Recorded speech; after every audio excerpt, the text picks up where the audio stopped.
Voice of Cameroun, la voix de l'espérance. Que nous sommes réunis pour célébrer un nouveau partenariat autour du programme New Generation qui vise à assurer ensemble un avenir durable à la filière du cacao. Je ne peux m'empêcher de penser aux valeurs qui nous unissent. Le courage, l'esprit d'entreprendre, avec ce qu'il demande de passion, de créativité, d'envie de construire, mais aussi d'envie de laisser une empreinte durable. C'est cet esprit qui a animé nos grands anciens lorsqu'ils se sont lancés dans l'aventure de l'acide cacao. C'est cet esprit qui nous anime encore aujourd'hui en tant que société.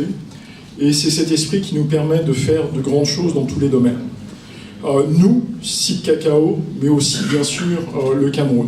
Dans le domaine économique, le Cameroun est un remarquable vivier d'entrepreneurs, mais aussi dans d'autres domaines.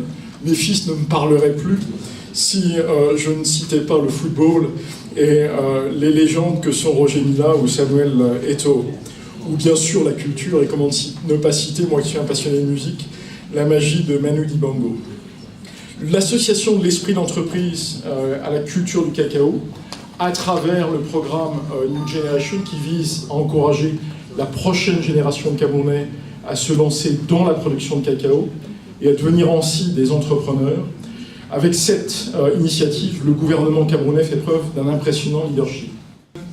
Et aujourd'hui, vous venez participer avec nous, nous encourager de former ces jeunes à travers les bonnes pratiques, d'avoir leur plantation.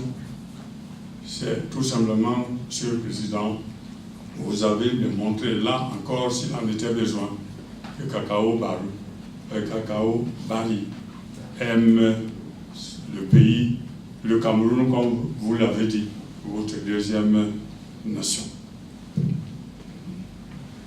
Je ne saurais terminer mon propos sans citer le ministre du Commerce, M. Luc Magloire-Mbargata, ministre des tutelles du Conseil interprofessionnel du cacao et du café, qui a su nous apporter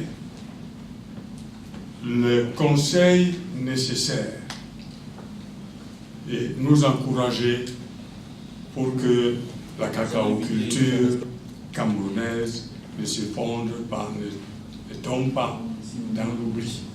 Il s'agit d'une lettre d'intention qui va lier le groupe effectivement Barry Calvo, le Conseil interprofessionnel du cacao et du café sous le parrainage du gouvernement à travers le ministère du Commerce. Lettre d'intention qui vise à poursuivre les objectifs définis prescrits à la filière cacao par le chef de l'État.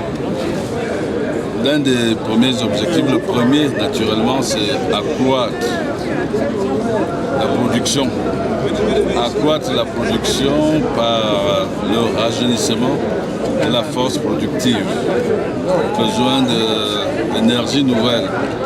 Ça signifie aussi, quand je dis accroître la production, au travers du rajeunissement, ça veut dire changement totalement de paradigme.